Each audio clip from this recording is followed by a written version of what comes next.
पाकिस्तान को जहां कई मसाइल का सामना है तो उन्हीं में सरफहरिस्त मुआशी अदम इस्तेहकाम भी है और यकीनी तौर पर पाकिस्तान को दरपेश मुआशी मसाइल हल करने के लिए फौरी हंगामी इकदाम की जरूरत। पाकिस्तान और IMF के दरमियान नाक से लकीरें निकालने का वक्त हुआ चाहता है। नाक से लकीरें निकालने का टाइम ही नहीं हुआ सिर्फ, बल्कि नाक से लकीरें निकलवा दी गई। बात पूछना चाहता हूँ, 6% जो है इस वक्त भारत का अफराद 6% है, हमारा अफराद 23% है हुकूमत के मुताबिक। लेकिन टॉक स्टार्ट होने से पहले ही IMF के मिशन ने शदीद गुस्से का इजहार किया है और बहुत बुरे तरीके से डांटा है पाकिस्तान की फाइनेंस मिनिस्ट्री। खुदा का नाम लो यार, IMF तुम्हें कंट्रोल करेगी, तुम्हारा बजट वो बनाएगी। तुम तो मजाक कर रहे हो ना। ये जो 250 मिलियन लोग हैं जिनके गुर्दे बेच रहे हो, ये तो किस्तें तो इन्होंने देनी है। भारत ने अभी 13,000 अरब रुपया की सब्सिडी दी है फूड के लिए और फर्टिलाइजर के लिए, खाद के लिए। हम क्या कर रहे हैं कि सब्सिडी वापस ले रहे हैं। तो मेरा कहना यह था कि फिर हमारी 23% महंगाई है, उनके भारत की जो है वो 6% है। पाकिस्तान तहरीक इंसाफ ने वाशिंगटन में IMF के हेडक्वार्टर्स के बाहर मुजाहिरा किया। PTI कारकुनों ने मुबैना इंतखाबी धांधली और मैंडेट चोरी की तहकीकात का मुतालिबा किया। ये इतनी खौफनाक बात है जो डिफॉल्ट से 100 टाइम्स ज्यादा सीरियस है। देखिए, पहली बात तो यह कि आपको पता है कि ये कोई रिलीफ पैकेज रमजान का कोई पहला नहीं है। बुनियादी चीज ये है कि आप अफराद को बढ़ाते हैं, अवाम को कुचलते हैं, बिजली के नर्फ, पेट्रोल का नर्फ बढ़ा के उसका 10% आप वो दे देते हैं आप रिलीफ पैकेज। मैं एक बात पूछना चाहता हूँ, 6% जो है इस वक्त भारत का अफराद 6% है, हमारा अफराद 23% है हुकूमत के मुताबिक। भारत ने अभी 13,000 अरब रुपया की सब्सिडी दी है फूड के लिए और फर्टिलाइजर के लिए, खाद के लिए। हम क्या कर रहे हैं कि सब्सिडी वापस ले रहे हैं। तो मेरा कहना यह था कि फिर हमारी 23% महंगाई है, उनके भारत की जो है वो 6% है। अभी रुपए की कदर आपकी गिरनी है, स्टॉक एक्सचेंज में आपके गिरना है, तो ये तो पैकेज जरूर दें आप। देखिए, मैं आपको बता रहा हूँ, ये धोखा तुसी की कीता है। और उन्होंने डिस्प्लेयर एक्सप्रेस किया पाकिस्तान की फाइनेंस टीम पर कि आपने हमसे टॉक्स के बगैर, हमसे पूछे बगैर आपने ये हैंड आउट कैसे जारी कर दिया। जय हिंद दोस्तों। तो यहाँ पर पाकिस्तानी मीडिया चर्चा कर रहा है IMF के ऊपर। IMF पर भारत का जो प्रतिक्रिया आई थी उसको लेकर इन लोगों को पीड़ा है, क्योंकि IMF अब टैक्सेस बढ़ाने की बात कर रहा है।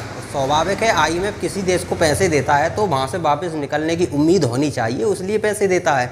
दुनिया भर को पैसे देता है IMF, तो पाकिस्तान को पैसे देगा तो पाकिस्तान से रिकवरी कर पाए, उसके लिए स्वाभाविक है उनका एक ही फॉर्मूला है कि अपनी जनता पर टैक्स थोपिए। और पाकिस्तान को ये करना पड़ेगा, अगर पैसा लेना है तो अपने देश को बैंकरप्सी से बचाना है तो स्वाभाविक है ये करना पड़ेगा। तो कई तरह की मार पड़ रही है और अभी फ़िलहाल भारत ने जो बयान दिया था, IMF से कहा था कि आप जो पैसा दे रहे हो पाकिस्तान को उस पर नज़र रखने की ज़रूरत है। आपने तो पैसा दे दिया विकास कार्यों के नाम पर, क्योंकि पाकिस्तान तो विकास कार्यों के नाम पर मांग रहा है, लेकिन उससे क्या विकास हो रहा है? या तो उनसे हो सकता है कुछ देशों के कर्ज चुकाए जा रहे हों या फिर आतंकी फंडिंग हो रही हो। इस पर नज़र रखने की ज़रूरत तो IMF को है। ये भारत ने कहा था तो भारत ने तो कुछ गलत नहीं कहा, भारत ने तो सही कहा था ना। मतलब पाकिस्तान पैसे ले रहा है विकास कार्यों के नाम पर और फिर वो उनसे अपना लोन चुकाए या फिर आतंकी गतिविधि करे, तो ये अच्छी बात थोड़ी ना है। तो यही बात भारत ने कही थी और उसके स्वाभाविक है, भारत जब जैसा देश अगर IMF से इस तरह की बातें कर रहा है तो IMF को सतर्क होना ही पड़ता है। हालांकि अभी पूरी तरह से कंट्रोल, पूरी तरह से नहीं, कुछ ज़्यादा हिस्सा तो IMF का अमेरिका ही कंट्रोल करता है, क्योंकि फंडिंग करने वाला सबसे बड़ा देश वही है IMF को। तो स्वाभाविक है अमेरिका के कंट्रोल में IMF ज़्यादा है। इसके लिए मैं आपको एक एग्जांपल देता हूँ। ईरान ने पाकिस्तान पर अटैक किया, फिर पाकिस्तान ने भी अटैक किया था ईरान पर। जैसे ही पाकिस्तान ने ईरान पर अटैक किया था उसी दिन, उसके साथ अगले दिन या उसी दिन IMF ने एक किस्त जारी कर दी थी पाकिस्तान के लिए।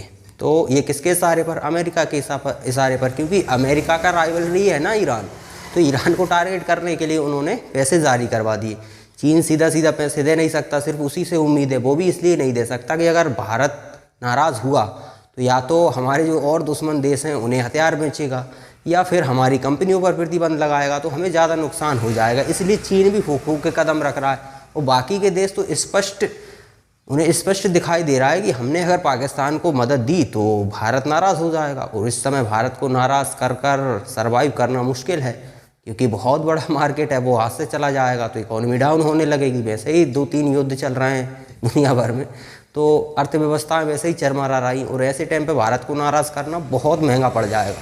तो चलिए पाकिस्तान का मीडिया आगे और क्या कहता है IMF पर इस भारत के बयान के बारे में, चलिए वो देखते हैं। एंड कैन यू इमेजिन कि पाकिस्तान की फाइनेंस मिनिस्ट्री की तरफ से IMF की फीडबैक के बगैर उनसे टास्क से पहले ही हैंड आउट जारी कर दिया गया, जिसमें कहा गया कि तमाम टारगेट्स जो है वो अचीव कर लिए गए हैं और जो भी स्ट्रक्चरल बेंचमार्क्स हैं वो गेन कर लिए गए हैं। तो फिक्र निश्ता, कोई फिक्र की गाल ही नहीं पाई, सब कुछ कर लिया हमने। तो उन्होंने कहा आ जाए इधर, जरा कान पकड़ लें। तो IMF की टीम ने लिटरली कान पकड़वा दिए हैं फाइनेंस टीम के।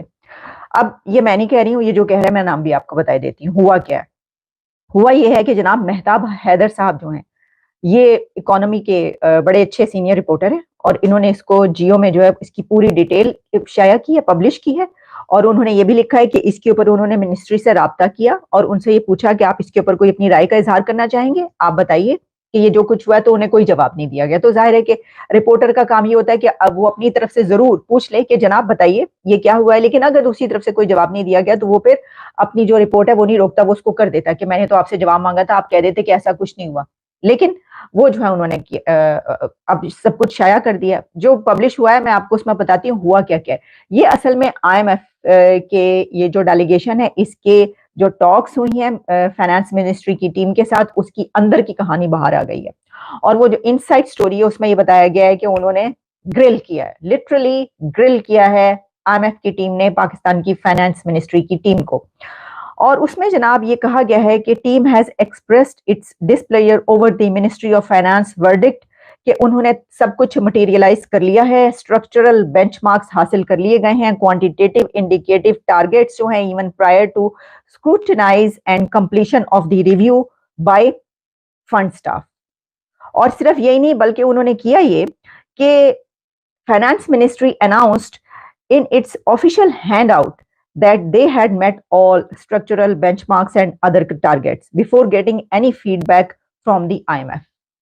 यानी आप अंदाजा करें कि वो कौन सी पांचवी बड़ी ये वो है, तीसरी बड़ी वो है, मतलब पता नहीं कौन कहते हैं ना, तीसरी बड़ी फौज है, पांचवी बड़ी इकोनॉमी तो नहीं हो सकती, पॉपुलेशन है और पता नहीं चौथा बड़ा मुल्क है, जो भी है। आप जो हैं वो IMF की टॉक से पहले कौन सा कंट्री ऐसा करेगा, कौन सा मुल्क ऐसा करेगा कि वो बातचीत से पहले ही हैंड आउट जारी कर दे। ये सिर्फ यही हो सकता है, हथेली पे सरसों जमाने वाली बात जो की जाती है, लेकिन ये वो भी नहीं है। इसको करप्शन कहते हैं। यानी ये एक ख्याल की या ये एक ऐसी बयानी है कि नैरेटिव कि देखिए आपने कैसे हैंड आउट जारी कर दिया, जबकि उन्होंने अभी आपको कहा ही नहीं, उन्होंने तो आपको नहीं कहा, कोई बात ही नहीं हुई तो आपने कर दिया। अच्छा, उसके बाद माफी किस तरह मांगी गई कि उसके ऊपर ये कहा गया है that such an episode would not be repeated in future. Fine, माफ कर दो, गोडे फड़ने हंसी तुसी, गोडे पकड़े गिट्टे पकड़े, क्या पकड़ा मुझे नहीं पता, लेकिन उन्होंने कहा कि माफी चाहते हैं, आइंदा हम इस तरह की कोई भी एपिसोड जो है दोबारा से रिपीट नहीं होगी, हम ऐसा कोई काम आइंदा नहीं करेंगे।